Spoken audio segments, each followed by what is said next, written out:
Are you ready to explore the unknown? Dive into the world of the strange, mysterious, and unexplained with Eerie Expeditions magazine. Each issue is packed with spine-tingling tales, cutting-edge paranormal investigations, and exclusive insights into hauntings, cryptids, UFOs, and more. Whether you're a seasoned investigator or just love a good ghost story, Eerie Expeditions magazine has something for you. Join our growing community of truth seekers and adventure lovers. Subscribe today at EerieExpeditionsMagazine.com and unlock the secrets of the supernatural. Are you ready? That's EerieExpeditionsMagazine.com, where the extraordinary is just a click away. Dare to discover.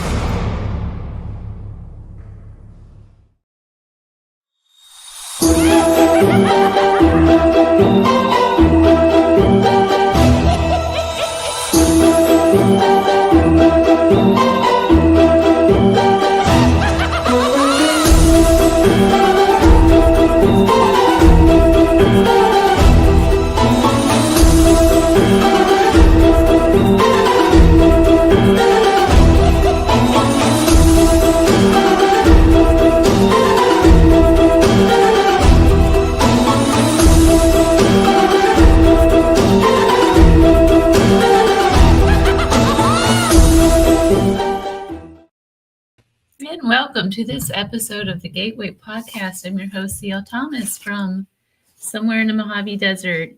Let me tell you guys, the weather outside has been about 105 and hot, and nothing's really going on in Las Vegas these days.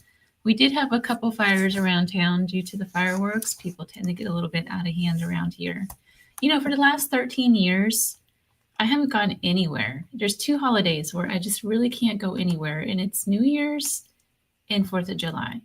And it's all because I have this dog she's kind of a scaredy dog. She doesn't like fireworks. So for 13 years, you would think I kind of would be upset about that, but I'm not. I don't regret 1 second of snuggling with my dog and having a good movie night with whoever I'm dating or whoever's over my house, whatever.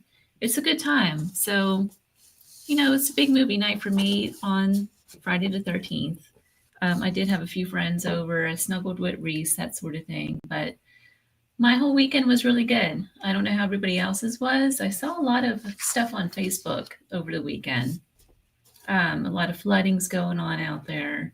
Seems like a lot of negatives in the world right now. So my guests tonight, they're going to bring on some positive energy. I can't wait to have them on.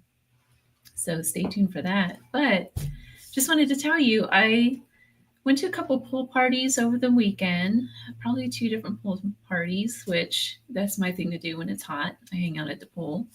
That's kind of a Vegas thing, actually. So it's too hot to be outside, so that's what we do. We're in the pool, in case you're wondering about that. The other thing I did is I went to the Pioneer Saloon. So it's famous. It's actually the first saloon that was ever opened around the Vegas area. And it was really interesting. We investigated the little bar area, and then we went there's a cemetery on the hillside, and we went there and investigated. And just that short time, I was there for maybe a couple hours, and just that short time, I ended up with, 30 EVPs or so. It's a lot. It's a lot, guys. I am going to post a lot of those. The people I'm with for that duration, that investigation, they're listening to them right now. And yeah, it's a lot to be said about that town. A lot has happened in that little saloon as well. So aside from people like Ghost Adventures and stuff like that being there, there was a movie star that used to hang out there, and I forget his name. His stool is still actually there where he used to sit. He loved Vegas. Every time he would come, he would go and hang out at this bar. And apparently, I don't know if it was his wife or if it was his significant other. I really don't know the full story. And I can't even remember his name. And I really apologize, guys. But apparently, she died in a car wreck. And he was sitting at the bar watching the news release about this and just stayed there and continued to drink. kind of wild, but other things have happened in this place, many shootings and things like that. But you notice I rebranded the Gateway Podcast, and I'm already getting ready for spooky season. So stay tuned for that. I have a lot of great guests coming up. We're going to be talking about shape shifting and crystal skulls and all sorts of things. I'm getting lined up. I have Dacre Stoker, who is Bram Stoker's great grandson. That's going to be a really interesting show. So that's coming up too on August 12th. But in the meantime, my guest tonight, they are going to spread positivity and are going to teach us a little something about how to bring out the modern goddess in all of us, I think, and how to get out of the ruts we're in. Some of us, anyway. I'm not in a rut, but I know there's lots of other people out there. I think we all can use a little bit of positivity, right? So my guests tonight, they are the authors of The Orchid, the Secret Code of Modern Goddesses. And their names are, you guys, I'm horrible with names. My notes are all over the place. It's Angel and Rocio. Let me get them on here. Hey, guys. Hey. Nice, yeah. What intros? I love it. That's fantastic. Thank you. Lovely to be here with you. Yes, it's fantastic. Thank you. Thank you for coming on. So it's Angel and Rocio. I can't do the R roll. That doesn't matter. I think it sounds quite well. So you're doing a great job. I've been Rocio, Rosa, Rosita, Rosario, Rock. Rocio. I've been everything you can imagine. So after all that, I don't mind how people call me. So, but it's important that if I don't respond right away, it's because I don't know that you are calling me Rosita or something different. So I don't mind. So tell me, you guys, let's start with, tell us about this book, The Orchid. If you have a copy, I don't have a copy of it on my desk, unfortunately, to show anyone. There it is, The Orchid. The Secret Code to the Modern Goddess. Yes. Is the Secret Code of Modern Goddesses. Look, let me tell you something super quick. I was looking for forgiveness, to forgive somebody. And when I was asking a lot of people, how do you forgive? People in general didn't know how to tell me how they forgive. So, because when you when you begin to feel curious about what is happening, the universe begins to send you the answers. And in that case, the answers came when we begin to study spiritual psychology. So we begin to understand the laws of the universe and how that works. And when we begin to experience the change in myself, at one point it's like we need to share this with the world. Because Angel, he was a person who was always with the glass Half full. And I was the person with the glass empty. Even though that for outside, you look at me and say, no, but she has everything. Inside of me, I was really not complete. So that's why I was going in this search. Yeah. And look, we are average people, right? In the sense that we have traumas, we have experienced, in fact, we have experienced abuse, sexual abuse. Rocio as an adult, I as a child, single motherhood in the sense that our moms lived by themselves and were raising us and had all of the challenges that accompany that. Poverty, you name it, right? So I tried to end my life at one point. So I was really depressed. I didn't take any medication, but I was going to therapy. And when Rocio and I met, I didn't know this, but one day she got up and she said, I'm happy today. And I was like, what do you mean you're happy today? Are you not happy all the time? And she said, no, I'm happy today. And for me, it was always the opposite. So fast forward, that was 25 years ago. Fast forward, and what we've realized is that we have a lot of power. We as individuals, we as human beings have a lot more power than we've realized. Mhm. And when we started uncovering that power within us, because we've been accustomed and led to believe that the power is outside of us. So you want change? Go and do this, go and drink, eat, Mhm. shop, whatever, right? And there's nothing wrong with all of that. But when you do it to feel better inside, there's a lack of balance. And so as we started to find that balance, CL, it was like, "Oh, how do we share this?" And that's how the book got started. And then what we decided was that it wasn't going to be a self-help book. It was going to be a novel to make it more interesting and relatable. And Wow. yes, no, you go first and then I go. I was just saying, I can really relate to the whole depression side because I too have gone through this. I don't know if it's more common with women. I just don't know, but I went through a very dark time in my life, twice in my life. It happened twice. So the first time was several years back. I was in college.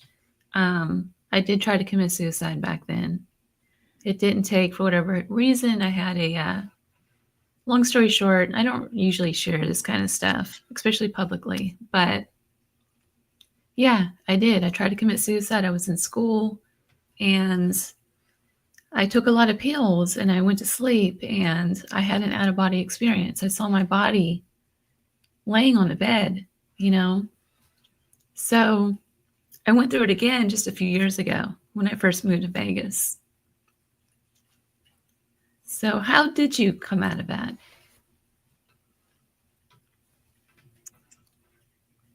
First of all, thank you so much. Thank you so much for sharing and to be vulnerable, because these kind of conversations is what they are the real thing that is helping more people really to understand how to do it. So thank you so much for giving us this opportunity. So at one point, today I can tell you more clearly how was my process and how I saw it. At the beginning, the most important part is to do small things. Like I was without knowing, without intention. And it's like today is gonna be a good day. So I put the right foot in the floor out of my bed, and was all only the small things that keep me going, even though the universe was showing me that loved me, but I was not fully in understanding to see it, because I didn't know at the time was all these ideas that I was carrying in top of me. The idea that I was not enough, the idea that I was not perfect, the idea, a lot of things, who some of them were mine and another of them were my lineage. So here I was growing up for a place of a lot of, in my household, my mother, my grandmother, and more, they came from a family where a lot of sadness and depression was the normal. So my mother passed away when she was 48. So I stayed alone when I was 20. So all this depression was with me all the time. And what we discover, and that's why is the book and the novel, is that you can begin to go out of the depression and the sadness in the moment that you understand, number one, that this, your body, is your sanctuary. And it's very important to say out loud, this is my body, this is my sanctuary, and nothing is going to enter. So that's like the number thing to understand. Then in the book, we begin to talk about 5 lessons who are super important. Awareness. Do you want to say more about awareness? Awareness, the way we see it, is it's really to step out of your body and to look at yourself and to observe it and say, why does Angel say the things that he says? Why does he act that way? Where does it come from? That sometimes is gigantic, just to be able to observe yourself and decide whether you like what you see, don't like it. And of course, if you can take it to the final step, which is, do you want to change it if you don't like it? Because if you decide that you want to change it, then all of a sudden help shows up. And it shows up in different ways. Sometimes it's as a person, as a book, as an experience, as an intention. So that's awareness for us. And we go into depth in the book with that. Yes, to talk about limiting beliefs. That And is really is Yeah. Big very one. important. Yes, we need to understand our limiting beliefs who we've been implanted. And then we talk about energy and where the energy goes. Is a chart that we have there. It's called the spectrum of of inner inner growth. growth. And this we show what is survival and what happens when you begin to have curiosity. And then when you begin to apply awareness and then gratitude, forgiveness, acceptance, and intention, and takes you to love. And the most important is in the book, we try to explain how important is to really love yourself fully, because no one knows better what do you want than you. So it's really to try to have a connection with ourselves.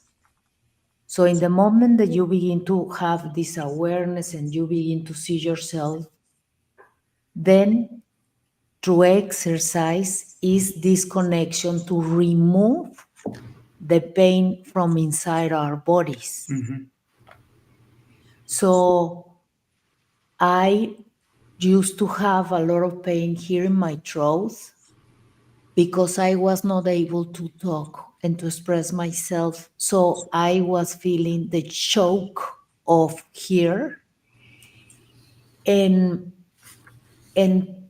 of course, I give that choke a voice to talk and to begin to understand where was the energy in the body. It's super important to understand ourselves too. Where is the energy and for what reason we feel what we feel.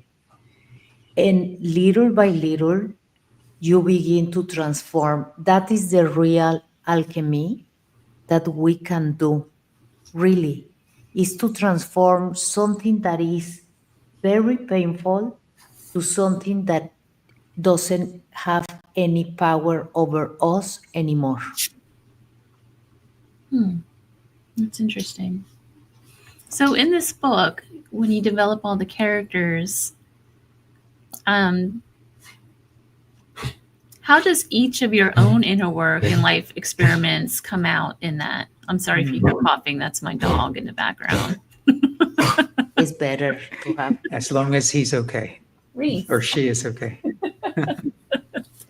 She's like 13 and a half and she's really old. Oh, darling. Baby. CL, the characters are us. We wanted to say so much, right? And what we found is that we have been telling stories for a long time, millions of years, but at least thousands of years, right? And we have been sitting around the fire for that amount of time. And so we wanted to tell it as a story, as the story of just like, did you hear that so and so did this, this, and that? Because when you do that, it kind of becomes conversation, not a let me tell you the things that you really should do to fix your life, right? Which no Right. one wants to hear about. We put up a wall immediately, no matter how well meaning that might be. So what we did was create a place, and the Orchid it's kind of the name, like if it was the Hilton, the Marriott, or a major hotel of that Of the regard, Venetian. the Venetian, right? And Mhm. it's supposed to be the best spa in the world. And there you go, and you look and you work for 7 days, these 5 lessons. And what we do is we meet the Orchid 20 years into the future after it was started. And we are going to follow 5 of the 30 women that are there this week. And the 5 of them bring different characteristics, all representative of, well, certainly Rocio and I, but certainly most of us who are listening. There's one that is on the top of her game, doing really, really well. And frankly, the only thing she sees is the glass half empty. She's angry all the time. She's like, this is not enough. We got to do more, right? So you have that Mhm. person. She's telling her lies all the time. Yeah. There's another woman who is divorced and has been so for about 5 years, but can't get over it. And she has 2 kids, and she's kind of, she's not doing that job well, mom, and she's not doing her real job at work well. And so her life is collapsing around her. There's a woman who is ex-model, and she was sexually abused at 16. So it's again representative of what we mentioned earlier in our lives. There's a woman who's gay, and in our case, we're not gay, but we have all of us have lied at some point in our lives about who we really are, to be accepted, right? To be tolerated by someone else. And the last one, she's just angry. She's angry with everybody because you know what? She will step over you if she has to survive, because that's what she's had to do all her life. So when you hear about this, you're like, oh my gosh, these are all the people I know. And so, but they're really representatives of me, of Rocio, and people we know. And we wanted to paint it this way so that it was relatable to more people. So a little bit of these characters can be found in everyone just about. Yeah, for sure. Wow. For sure. But something really interesting about the story, CL, is that unlike other stories, right? Whether they're TV series or films, normally for 90% of the story, you're hearing about the drama in that person's life. Right. Why he's killing, why she's doing this, why. And then the last 5 to 10% of it, it unravels. They become heroes of some sort that you're almost like, oh, wow, good for them. But you don't know how they did it. In our book, it's the opposite. About 10% of the book is the drama, the trauma behind each of their stories. And 90% of the book is the tools and lessons that they're going to learn to get out of the hole they're in. So it really becomes about teaching the reader the things that she or he can do to also follow that path and kind of come out on the winning side. Wow, this sounds like quite the book. I cannot wait to get my hands on a copy of this. So real quick, where Yes. can people buy this book? It's available in English and Spanish in Amazon and all the platforms that you can buy a book is in audio and electronic and physical in hard copy or soft copy, Yeah, wherever. if you have Spotify Premium, you can listen to it.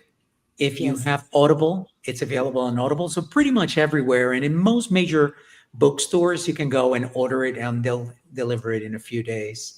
And it's been out for about a year and a half.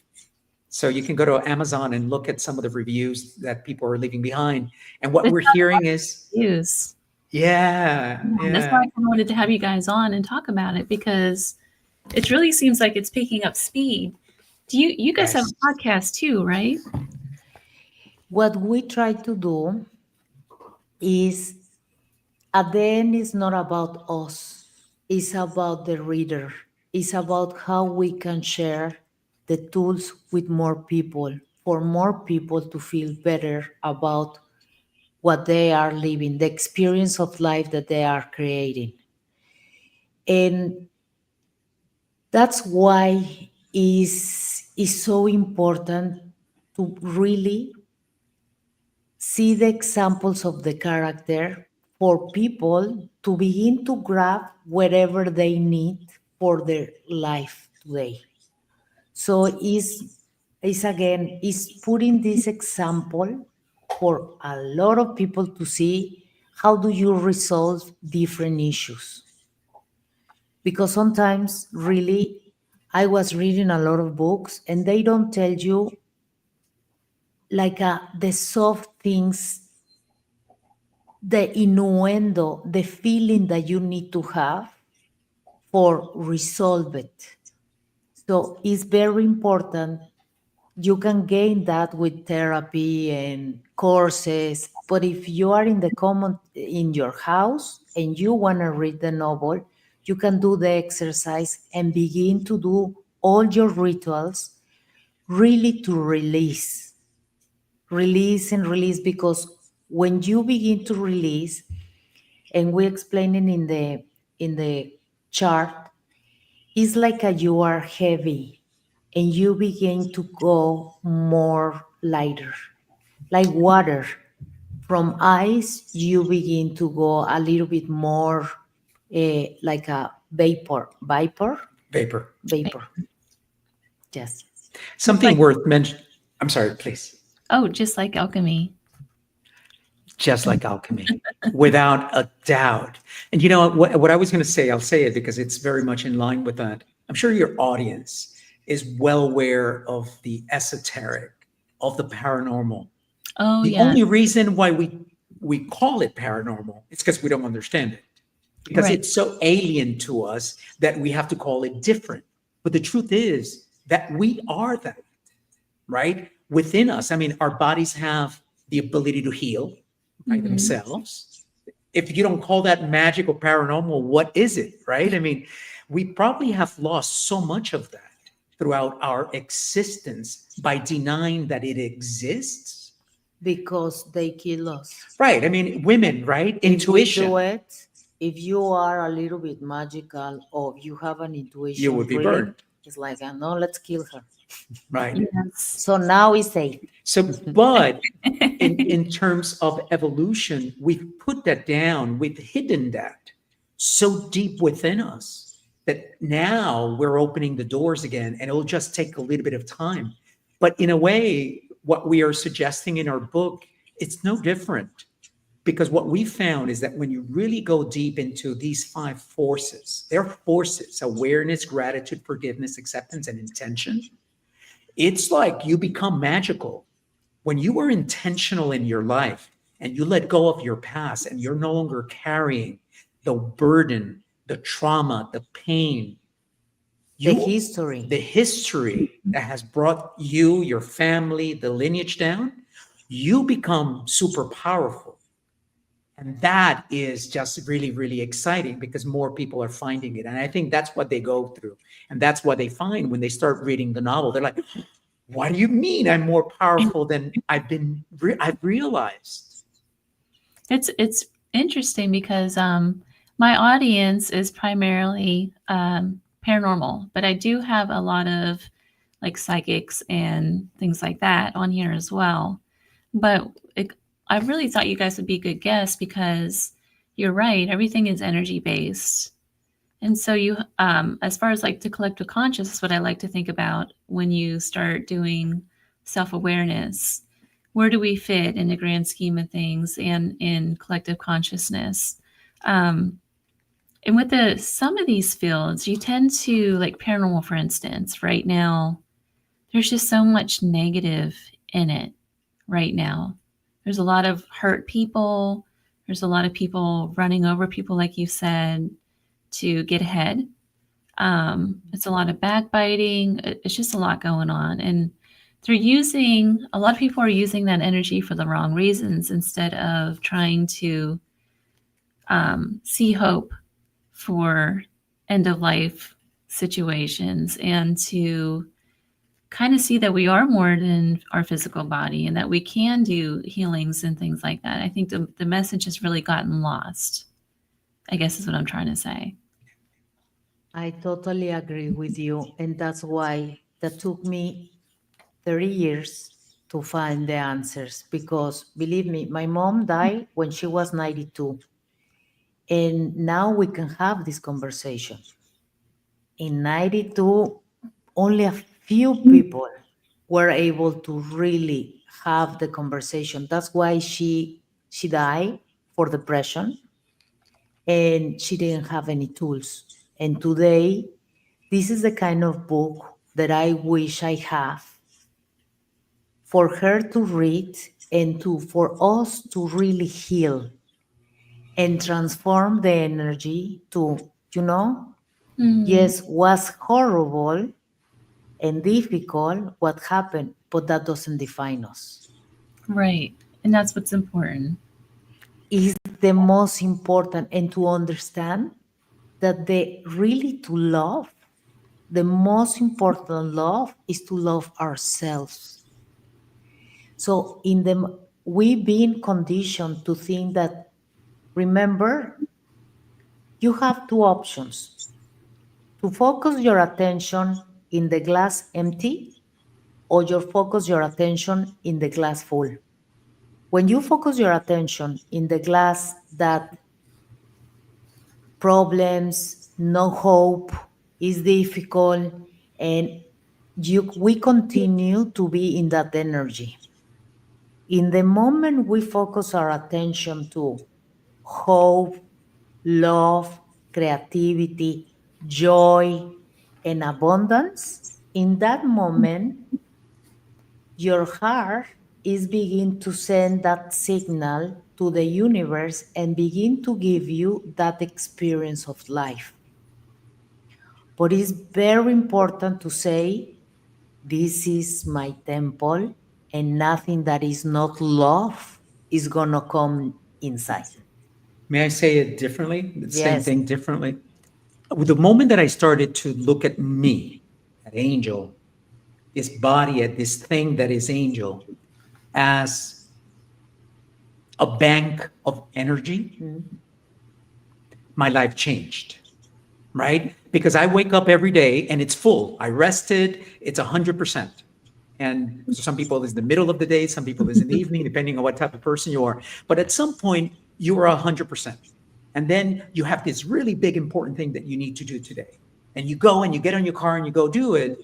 And then someone parks in the parking spot that you're about to park, right? And some of us, and it all goes to hell from there, right? Because all of a sudden it's like, how dare they? And this and that.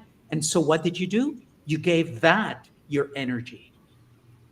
But now I'm much more aware. So when that happens, I simply look for another parking spot. Why? Because it's not about that person. It's about my energy and whether I am going to give it to that person. And the answer is no, I'm not, because I got something really important I need to do. And so you become more conscious, and this is where awareness, it's truly, truly important. You become really zealous of your temple. And then you start to decide, okay, no, I'm not giving that energy anymore. That person that hasn't given me, returned the call or returned that text, no, I'm no longer going to worry about that for now. I am going to put my energy in places that are going to grow it, that are going to give me back the type of energy that I want. The same thing if I'm sad.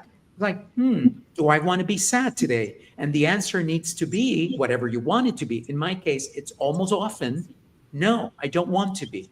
So being aware that I'm in sadness allows me to say, okay, how long is enough? Okay, 10 minutes, an hour, 2 hours. I don't want to be in sadness all day, but even the conversation itself, it's me being in control of me.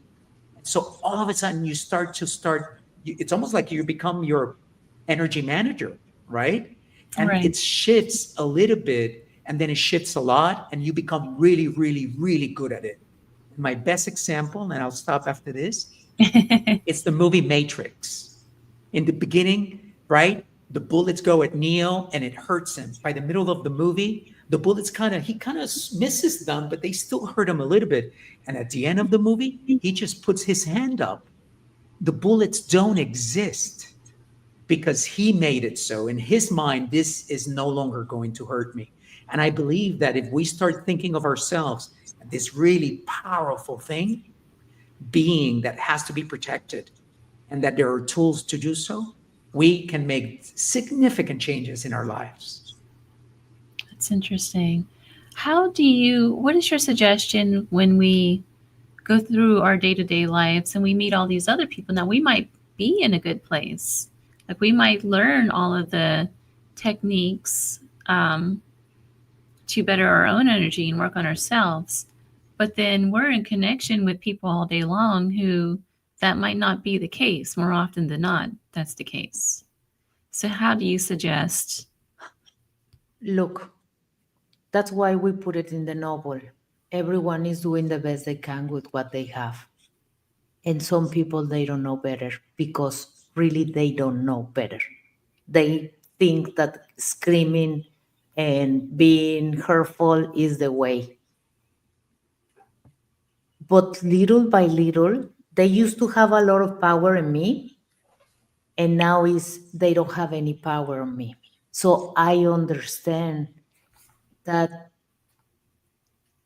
they can scream at me, say anything they want. It's not about me. It's about them and how they feel about themselves. So in that moment, when I begin to understand that, for me was, it's not me. You see, it's them that they have a bad day. They don't know how to regulate their feelings. They didn't read the book. So They didn't read the book. They didn't went to the seminar. They didn't want to get to know themselves, because the secret is know thyself. Can I add to that? Yes. One of the things that I've seen in Rocio and certainly in me that helps, and it becomes this shield, like, I don't know, Captain America shield, like literally a shield, Bubble. is heal the wounds inside of you. Because what it is, these people that are all around us, sometimes they carry salt. It's a mirror. Right? And they just throw salt at you. And the salt falls in the open wound. And then all of a sudden we react. And we react sometimes not because of what they're telling us, but because what it reminds us about our lives when we were 6 or 12 or 16. And when my mom screamed, or when my father didn't pick me up and hit me, or when my little, whatever. When I was scared. When I was scared. And so when we heal our wounds, and by healing wounds, I don't mean they disappear and you forget about them. They're there, but they're healed. They're closed. They've healed. And so when the salt falls, they close. The wound is now closed. I used to be an open wound. So I was walking around the world like an open wound. Yeah. So every time, if somebody doesn't call me, right away I was, probably they don't like me. I'm a terrible person. You see, I was telling, no one has speaking to me the way I speak to myself. I was my worst enemy. I began to be my best friend until 3 years ago.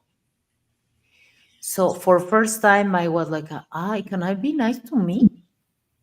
And it's, yes. So in that moment, I was like closing all the wounds that I have with my father, with my mother, with everyone you can imagine. And that is an example.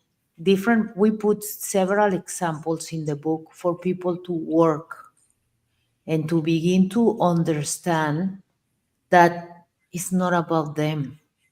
It's about us and how we can In the moment you heal and the moment you begin to feel better about yourself, Everything changes. everything changes. My glasses, my eyes were always empty. Nothing was enough, even though that I was in the paradise. No, because neither I can see it and neither I can feel it. What? But then change. And now it's doesn't matter where I am, like you, having fun the 4th of July, you know, Mm, fun because I'm my best friend today.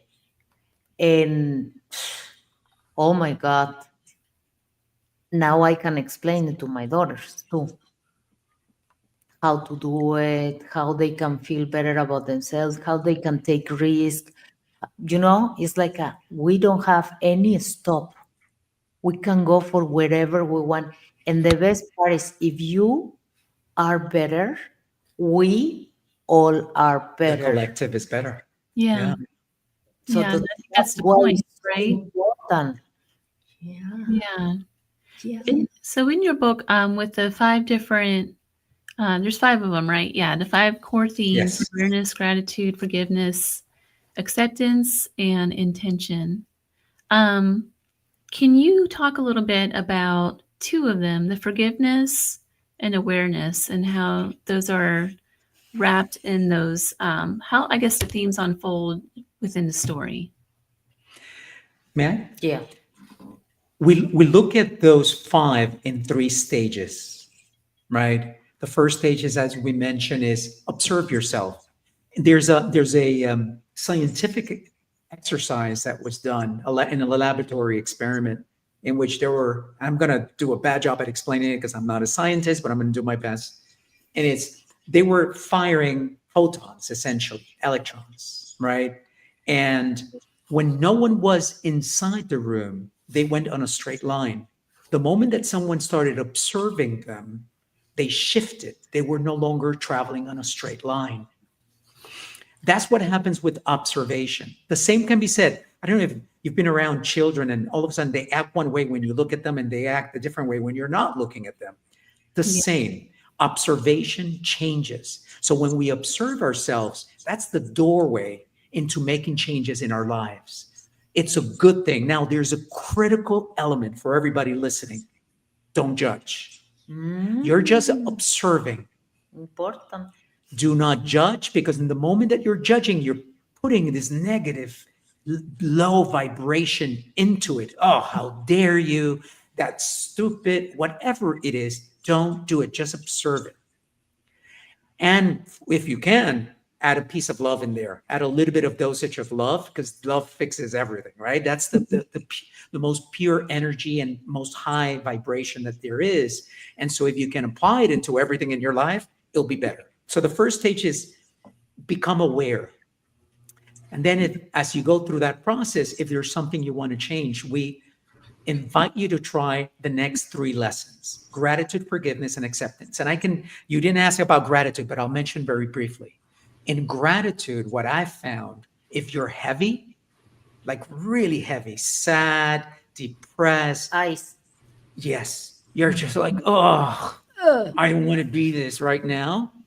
Start and you're in a room, it doesn't matter what you see, start giving thanks for that. I give thanks for the thermos that holds my coffee. I give thanks for the television in front of me. I give thanks for the computer. It doesn't matter what you're grateful for.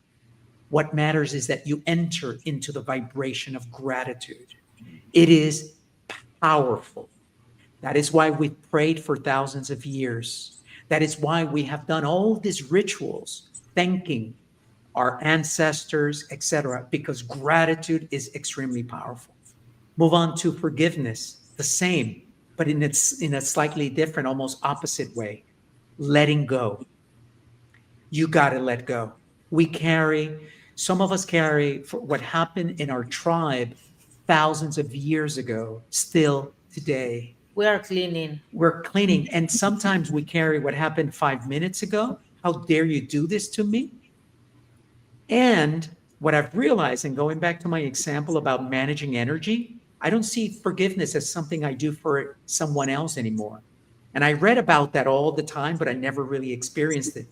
I see forgiveness now as claiming back the energy that I need to do the things I need to do. So I do forgiveness for myself. It is a gift I give me now that I understand that when I do it, I am more powerful than I was a second ago before I did it. And then acceptance. We go through life fighting everything. And we know people that do that. I used to do that. You used to do that. Ooh. The moment that you decide that I'm no longer going to fight it head on, but I'm going to find a way around it, it changes the game. It's like two football players hitting next to each other. It causes harm, you know? But all of a sudden, if you start going around it and you're the runner and you're the runner back and you're finding the holes to go in, all of a sudden, that's how life. You are in the flow. Yes, you become flow. You become essence. You become acceptance. And the last part is when all you get your energy back because you put into practice gratitude, forgiveness, and acceptance, and your energy cell is full, then become intentional about the life you want to live. Become intentional about everything. Again, energy management. Okay, I'm heading into a conversation with my mom, and I know it's going to be a difficult conversation because whatever. What is my intention for that conversation? My intention is to fight with my mom? No. My intention is to have an amicable conversation in which she at least sees where I stand and I see where she stands amicably. The moment we set intentions like that for every aspect of our lives, you start to see your life unravel a little bit because life follows our intention. And all of a sudden we start to see it. And so the next time you believe it a little bit more and you do it a little bit more. And we apply that. So that's how we see these 5 lessons in applying in the women and the characters in the novel, but more importantly, in the way in which you can apply them in your life. I really like that, especially the intention part. A couple of years ago, somebody taught me how to do like a life purpose contract. So it's like I had a goal. I'm a writer and I'm an artist. So I wanted to start writing books and get them published. And I learned, this person taught me how to write a contract, like it's a for real contract. I'm going to write, I forget, it was like 2 hours a day. I would get up at like 5 a.m., write for 2 hours because I was working, a lot back then and I was touring a lot. But to get that done, I actually wrote out this contract for the spirit world and signed it and everything, and doing something like that, just the energy alone and putting that contract into life by writing it down and signing it really just was amazing, because the book got written within 6 months. I wrote another one 6 months after that. I'm on like my 4th one now. But to do that with everything in life, I can't imagine how that could change your entire focus. You become unstoppable. Yeah. Because you're so focused on everything you do and everything has an intention. Your intention, your choice, your decision. And we can see all the different examples of people who are doing it around us. Yeah. Mm-hmm. It's not the exception. We are born to be wherever we want. Without limits. But the most important part is that you continue to follow the joy, because it's your vibration in that high energy that is that battery of what I'm gonna focus my energy. Yeah. In fighting with people and talking bad about people, or in creating or something and then you begin to see that you begin to attract what you really are. And I love the part that you mentioned, CL, about the contract. It's so important. We are so powerful. Our words are so powerful. Our intention is so powerful. What happens is that We And are creating every time that we every, say something. yeah. Mhm. So it's like, don't say, don't say what you don't want to create. And if you say it, do it. Mhm. Right? Right. Because what happens is there's something inside of us that said, oh, CL, you said you were going to write for 2 hours and you didn't. You don't keep your contracts. Well, And I think so, write it down, and I've had mine in my office yes, so I could see it every day, you know? amazing, It's amazing. incredible. Keeping contracts with ourselves is so critical. And if using your example, and if all of a sudden you find yourself that 2 hours is too much and it needs to be half hour, rewrite the contract. Go back and say, okay, I forgo the previous contract that I did with myself. I'm going to write only for 30 minutes. And that does two things. Number one, maintains the intention, but it keeps the integrity of your word with yourself. And so the moment you start to practice that and you start living your life that way, it feels a little cumbersome at first because we're not used to taking that much responsibility for our own lives. It's easier to go on autopilot and let other things guide us, Mhm. but it becomes easier like a muscle. And you practice it and you practice it, and at some point, it becomes who you are. And then really, it just shows up in everything you do. Wow. So in your book, do you guys have, I think you mentioned you have like places in it where it becomes like what's the word? Like a work, Yes, like a exercise, workbook? Yes. Exercise. That's what I was thinking. workbook. Yes, you can go and do all the exercise because the characters are doing the exercise and they are having their own process.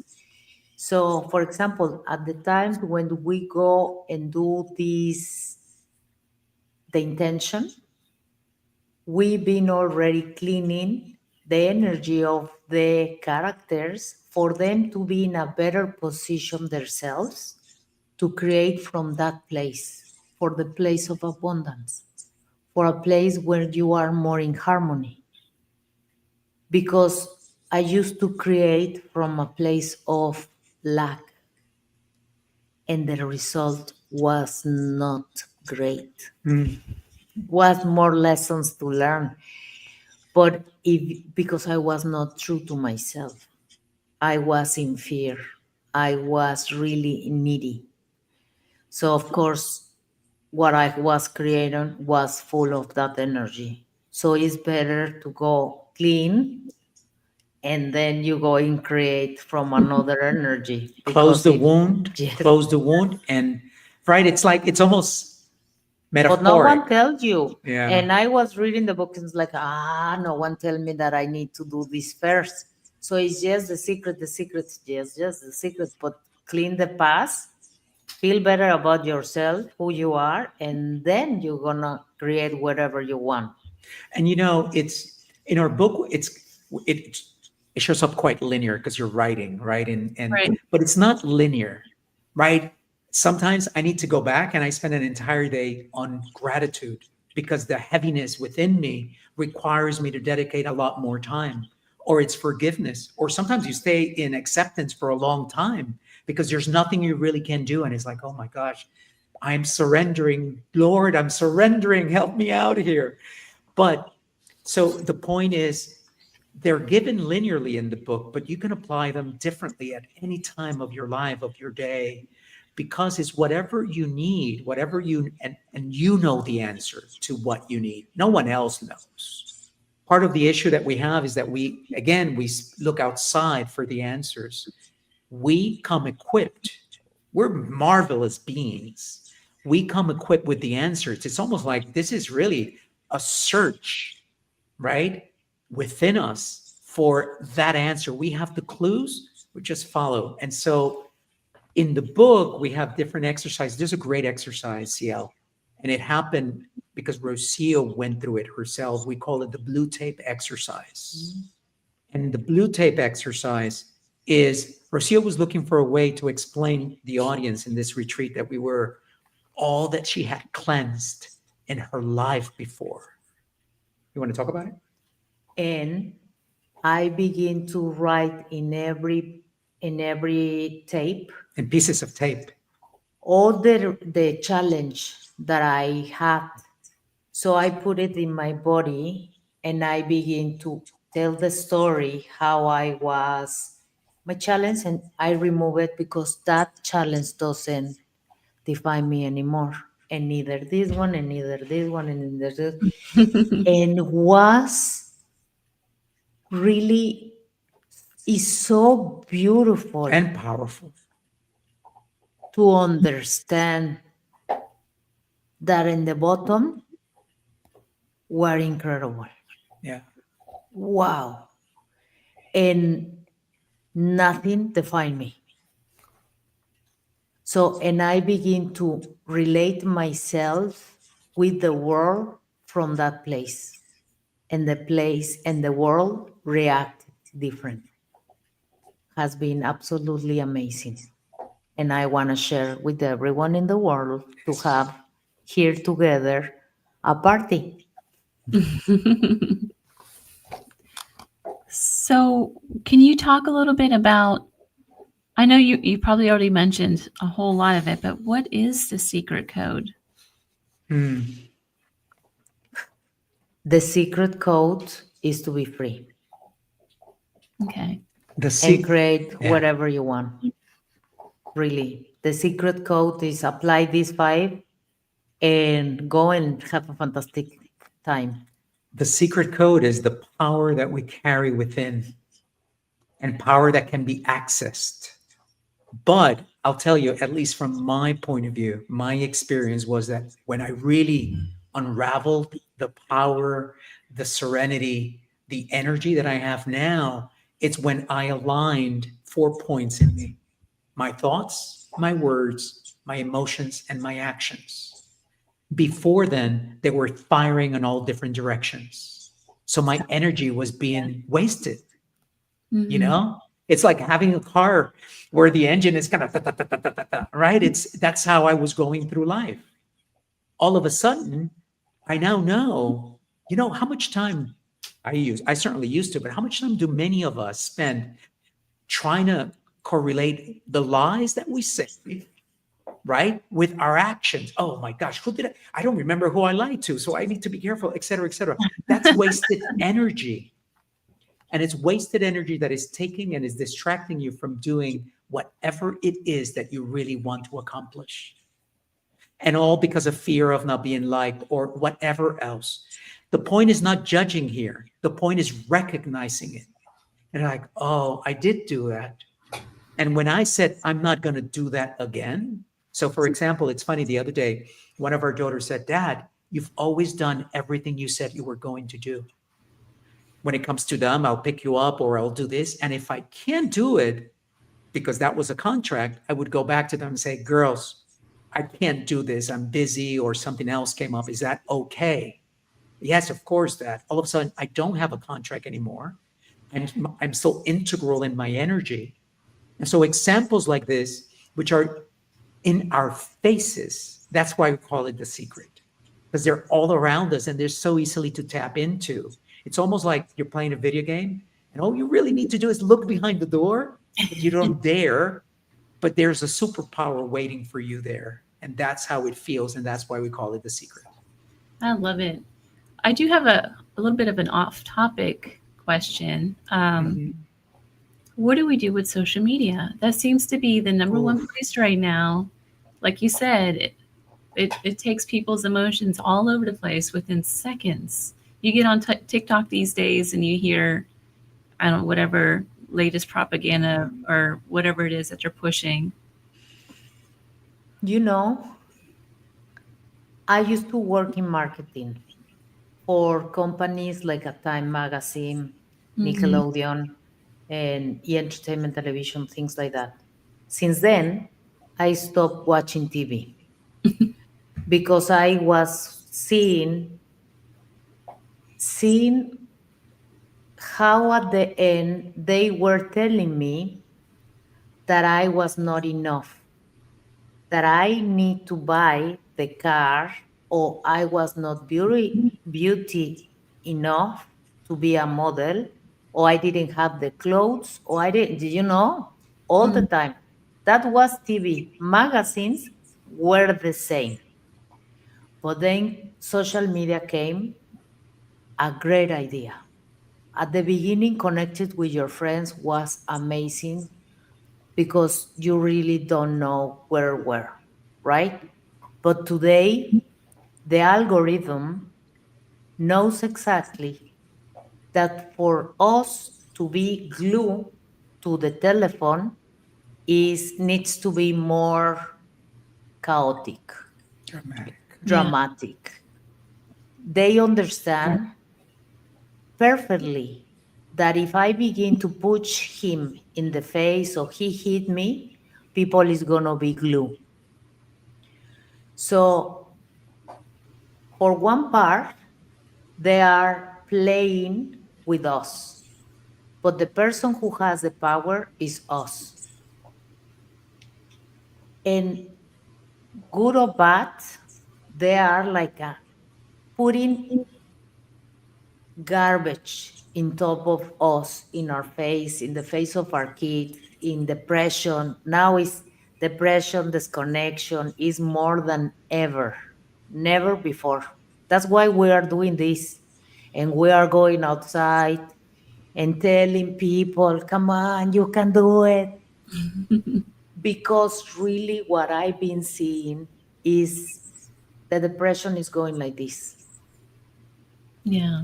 and sadness, and it's like no, the power we have it to really at one point, if we want, can disappear, because it's like is we have a boat.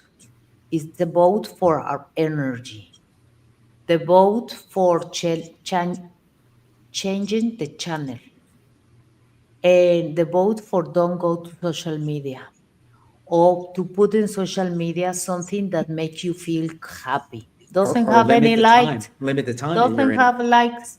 That's it. But we begin to have this to work together. Really, it's like we can do it, but we need to be aware that they want everything from us, but we decide. We have that power. So that's what I want to say. You? I would say that social media, it's so new. I mean, it really is relatively new as a technology, right? And it's increased dramatically. Um, if you apply awareness and you look at it from the definition of awareness that we said before, and the whole energy thing, then ask yourself, okay, I like it. Why do I like it so much? What is it that I'm seeing? Oh, wait a minute. I'm spending 8 hours a day in social media. If it was anything else and I was spending 8 hours a day, is that the best use of my time? So there's an element of that, even that thought process that's going to be helpful. It doesn't mean that you need to wean yourself off it entirely. Just become conscious of it. If on top of that, you add the people who are behind this. I mean, there's a lot of documentaries out there now that Mhm. suggest that the people who are behind it don't even let their own children on social media because they understand the impact that it has psychologically, developmentally. So if they don't put their children, why am I letting my children? And so that element, it's really, really important. And let's not forget, It's real. it's real, and we're competing with it with now a machine. It's Right. putting this out there. The other day we saw someone, they said the artificial intelligence is like having 100 Einsteins sitting in a room 24 hours a day, figuring out how to take away your time. It's And when you wild. start looking at that, you're like, ugh, no, uh-uh. My time is precious. Yeah. My Yes. energy is precious. Yes. I'm going to put some limits around that and start with some limits. Don't go cold turkey because maybe that's too much. And if you can, by all means, do it. Nothing should control you that much, and much less when you don't know what's behind it. use it smartly. Use it like any other tool, any other weapon that you've used in the past. You don't let a 2-year-old walk around with a knife. They might just get cut. The same is with these tools. They're powerful and we should treat them as such. It's the whole AI phenomenon that's going on right now. It's amazing some of the stuff that's getting out there and what's happening with AI. Just today, for my day job, I sat in a meeting. It was a legislation kind of meeting, and they were coming up with some bills to introduce to the House of Tennessee next year because some of the insurance companies are using AI to downgrade codes that they use, the billing codes, Yes. so that they don't have to pay as much.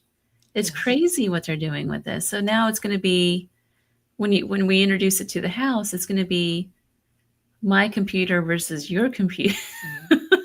Essentially. It's crazy. Anyway. Now- Yes, topic. that's why. Look, we were really blessed to be in Hong Kong, living in Hong Kong, and then we saw a lot of CEOs of banks. They know how to educate the kids, and it's like a curiosity. No one is gonna come to teach you. You need to teach yourself. So, and then because I didn't grow up like that. I grew up like shut up, you don't count. We never gonna listen to you, like many stories, okay? And then I begin to see how they were training their kids to belong. It's like you belong in the table. And it is this And discipline. and discipline really creating that no, you need to sit down to create, you need to do this. And it's like this was very important for the kids to experience that they have the power. So here we are trying to tell everyone in your audience that who has the power? Themselves. They do. Every one of us. But they don't teach us. Because if you don't teach people, you can control them. Mm-hmm. Yeah. So it's better to. The other day I was saying something like the pueblo salva al pueblo. How you say it? The people save the people. So it's like we need to work together to really understand and to hold the space for others to arrive. And that's why we did the book. Because no one who is in survival have time, money, and clarity of thinking to really understand the big picture. So that's why it's like you can listen the audio, but get it. Understand the big picture, because then you're gonna be in control. And that's the most important part, that you understand. And then you decide, don't believe us. Is believe in yourself. What do you are saying to yourself? And that's the most important. Well, Rocio and Angel, thank you so much for coming on tonight. I really appreciate it, and I'm very honored to have you on. Can you hold that book up again and tell us where you can purchase it, and where do people find you guys? You can purchase the book in every major platform: Amazon, Apple, Audible for the audiobook.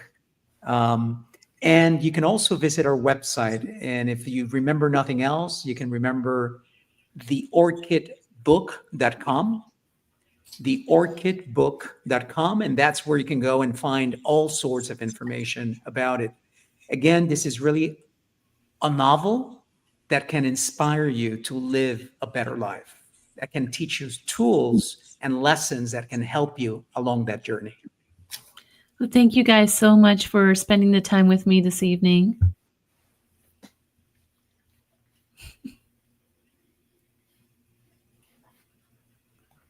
I'm not sure why, but you guys are muted. Unmute. Really has been our pleasure. There you are. You got muted somehow. Yes, I don't know. I pressed something when I was modeling the book. Thank you guys. Tell me, are you feeling better? Yes. Are you feeling hopeful? Yes, I am. Thank you. Yes. And we are 100% available. Anything you need, we are here to really to cheer up everyone. Yeah. And we are more than happy to help. Hey, Seal, can I read the dedication in the book? You can, yes. You have to do it quickly though, because you're about to kick us off. Yes.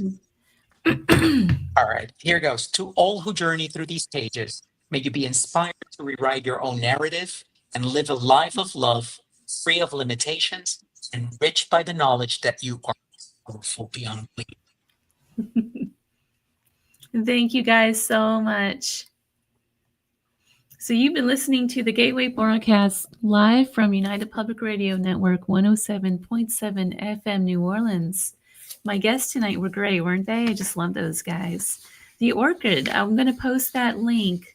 It's already posted, actually. It's on the, for those radio listeners out there. You'll have to go to the website, but for those that are listening on Hulu or YouTube or anything like that, if you look down in the bio, that link to that book is there. So check that out when you get a chance. So next week, coming up next week, guys, my guest is, it's a ghost tour lady from New Orleans. Her name is Jennifer Tilley, and she's going to be on with me, joining me to talk about voodoo and some other haunts of New Orleans. And then after that, Sean Kelly joins me again. So stay tuned for that. I'm going to have lots of guests on coming up. If you know anyone that would make a good guest, or you yourself would like to be a guest, one of my listeners out there, feel free to contact me. My information is info@clthomas.org. So until next time, I'll see you guys soon.